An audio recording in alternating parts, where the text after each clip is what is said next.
200 metre दूर वो अपनी गाड़ी खड़ी कर देते हैं और लैपटॉप के जरिए वो वोट शिफ्टिंग कर देते हैं। हर तीसरी वोट वो जिसको डालना चाहे उसको चली जाएगी। और इसी तरह से 40 लाख वोटर जो हैं वो बढ़े हुए मिले हरियाणा लोकसभा और स्टेट इलेक्शन में। इस बात का जवाब तो ना तो इलेक्शन कमीशन दे रही है ना सरकार दे रही है। हरियाणा और महाराष्ट्र के विधानसभा चुनाव परिणाम आने के बाद से ईवीएम को लेकर नए सिरे से राजनीति गरमाई हुई है। लोकसभा चुनाव में इन राज्यों में शानदार प्रदर्शन करने वाली कांग्रेस को कुछ ही महीने के बाद विधानसभा चुनाव में मुंह की खानी पड़ी थी, जिसके बाद से वो ईवीएम और चुनाव आयोग पर भड़की हुई है। इसी कड़ी में पूर्व कैबिनेट मंत्री कैप्टन अजय सिंह यादव के बेटे और पूर्व कांग्रेस विधायक चिरंजीव राव ने चुनाव धांधली की नई कहानी बताकर सनसनी मचा दी है। उनका कहना है कि वोटिंग के दिन लैपटॉप के जरिए वोटों को इधर उधर किया जाता है। पेश बघेल जी को अभी पिछले दिनों में लगाया था हमारा, जो कि फैक्ट फाइंडिंग कमेटी के चेयरमैन बनाए गए, तो वो सबसे 1 to 1 कर रहे थे। जब मेरी बारी आई उनको बताने की भी क्या कारण रहे, तो उन्होंने अपना सर ऐसे पकड़ लिया, बोला तुम तो हार ही नहीं सकते। बोले मैंने अपना खुद का इंटरनल सर्वे करवाया था। तो अब मेरे को नहीं पता भाई क्या बीजेपी ने इस्तेमाल किया, भाई ये टोपी का कारण इसके अंदर है, ये भी हो सकता है ध्रुवीकरण हो। मेरा अभी राजस्थान दौरा था, क्योंकि मैं वहां प्रभारी लगाया हूं, तो मुझे एक विधायक वहां पर मिले जिन्होंने मुझे बताया कि भाई किस तरह से बीजेपी चुनाव के अंदर परिवर्तन करती है वोटों की। उन्होंने बताया कि उनके पास भी एक टीम आई थी जिसने उनको बताया कि 200 मीटर दूर वो अपनी गाड़ी खड़ी कर देते हैं और लैपटॉप के जरिए वो वोट शिफ्टिंग कर देते हैं। हर तीसरी वोट वो जिसको डालना चाहे उसको चली जाएगी। तो कई चीजें आजकल देश के अंदर चल रही है, अब किस प्रकार से उन्होंने उसको किया।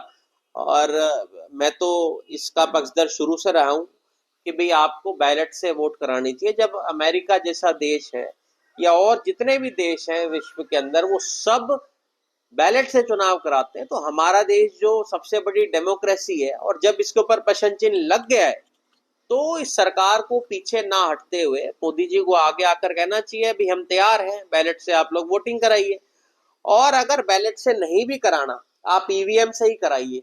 उसके अंदर एक तरीका ये है कि आप एक साथ में बॉक्स रख दीजिए, आपकी जो वीवीपैट का जो मिलान ये करते हैं, जो पर्ची निकल के आती है, वो पर्ची निकले, उसको आप डब्बे में डालो। अगर मुझे कहीं शंका है तो उन पर्चियों को गिन लिया जाए। अब ऐसा ही महाराष्ट्र के अंदर राहुल जी ने भी अभी कहा 70 लाख वोटें लोकसभा और विधानसभा चुनाव के अंदर फर्क मिली है। तो आप ये बताइए 70 लाख लोग ये कहां से आ गए एकदम से।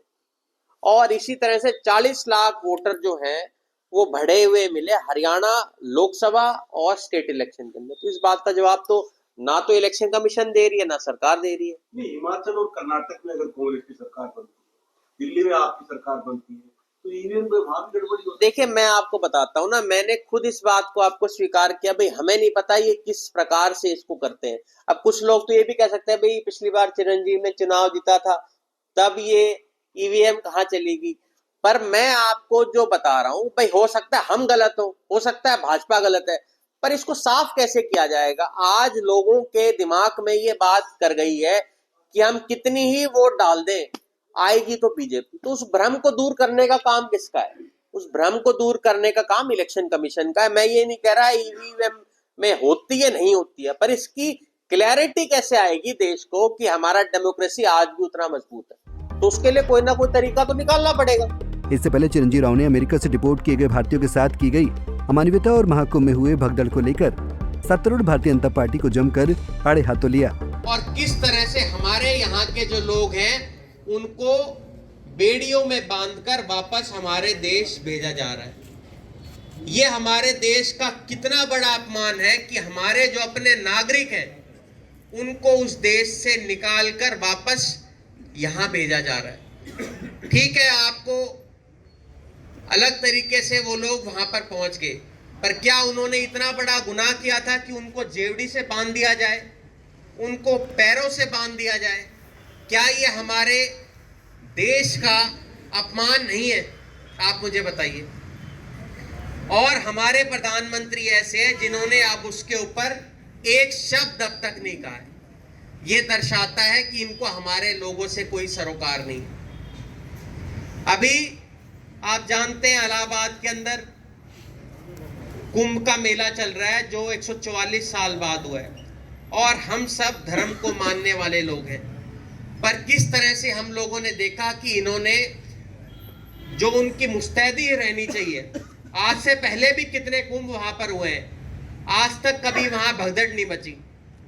वहां से जो लोग लौट कर आए उन्होंने बताया कि हजारों लोगों की मृत्यु वहां पर हुई है।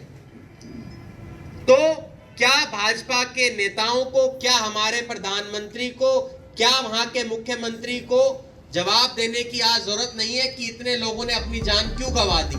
बता दें कि चिरंजीव राव को बीते विधानसभा चुनाव में रेवाड़ी सीट से करारी शिकस्त का सामना करना पड़ा था। उन्हें बीजेपी के लक्ष्मण सिंह यादव ने 28,000 से अधिक मतों के भारी अंतर से पराजित किया था।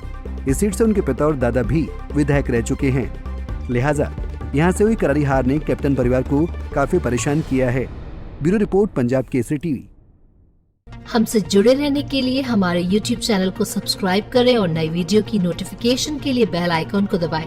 अगर आप ये वीडियो Facebook पर देख रहे हैं तो लाइक जरूर करें और ज्यादा से ज्यादा शेयर करें। धन्यवाद।